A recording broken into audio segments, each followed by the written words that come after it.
ನಮಸ್ತೆ, welcome to my channel. ಬನ್ನಿ ಇವತ್ತು ಸುಲಭವಾಗಿ ಹಾಗಲಕಾಯಿ ಪಲ್ಯ ಅಥವಾ ಗೊಜ್ಜು ಹೇಗೆ ಮಾಡೋದು ಅಂತ ನೋಡೋಣ. ಒಲೆ ಉರಿ ಹಚ್ಚಿ ಮೊದಲಿಗೆ ಕುಕ್ಕರ್ ಇಟ್ಕೊಂಡಿದ್ದೀನಿ. ಇದಕ್ಕೆ ಒಂದು 3ರಿಂದ 4 ಸ್ಪೂನ್ ಎಣ್ಣೆ ಹಾಕ್ಕೊಳ್ಳಿ. ಎಣ್ಣೆ ಕಾದ ನಂತರ ಉದ್ದಿನಬೇಳೆ, ಸಾಸಿವೆ, ಜೀರಿಗೆ ಎಲ್ಲ ಹಾಕ್ಕೊಳ್ಳಿ. ಸಾಸಿವೆ ಚಟಪಟ ಅಂತಿದ್ದಾಗೆ ಈರುಳ್ಳಿ ಹಾಕ್ಕೊಳ್ಳಿ. ಈರುಳ್ಳಿ ಹಾಕ್ಕೊಂಡು ಒಂದು 2 ನಿಮಿಷ ಚೆನ್ನಾಗಿ ಬಾಡಿಸ್ಕೊಳ್ಳಿ. ಉರಿನ ಮೀಡಿಯಮ್ ಫ್ಲೇಮಲ್ಲಿ ಇಡಿ. ಇದಕ್ಕೆ ಸ್ವಲ್ಪ ಅರಿಶಿಣ ಹಾಕಿ ಚೆನ್ನಾಗಿ ಕಲಿಸ್ಕೊಳ್ಳಿ.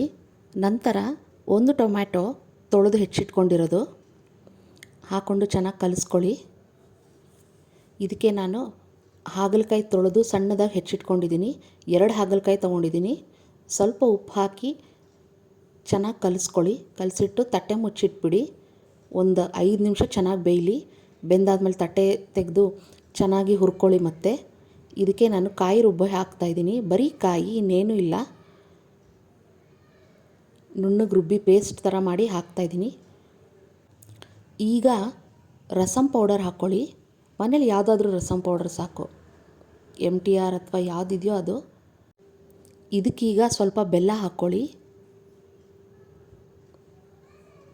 ಉಪ್ಪು ರುಚಿಗೆ ತಕ್ಕಷ್ಟು ನೋಡ್ಕೊಂಡು ಹಾಕ್ಕೊಳ್ಳಿ. ಮತ್ತು ಸ್ವಲ್ಪ ಕೊತ್ತಂಬರಿ ಸೊಪ್ಪು ಎಲ್ಲ ಹಾಕ್ಕೊಂಡು ಚೆನ್ನಾಗಿ ಕಲಸಿ ಕುಕ್ಕರ್ ಲಿಡ್ ಮುಚ್ಚಿಟ್ಟು 1 ವಿಜಿಲ್ ಹೊಡೆಸ್ಕೊಳ್ಳಿ. ಕುಕ್ಕರ್ ತಣ್ಣಗಾದ್ಮೇಲೆ ತೆಗೆದು ನೋಡಿ. ಈಗ ನೋಡಿ ಹೇಗಾಗಿದೆ, ಹಾಗಲಕಾಯಿ ಗೊಜ್ಜು ರೆಡಿ. ಈ ಪಲ್ಯ ಅನ್ನ, ರೊಟ್ಟಿ, ಚಪಾತಿ ಎಲ್ಲದರ ಜೊತೆ ಕಾಂಬಿನೇಷನ್ ಆಗಿ ತಿನ್ಬೋದು. Thanks for watching. Share, subscribe, comment.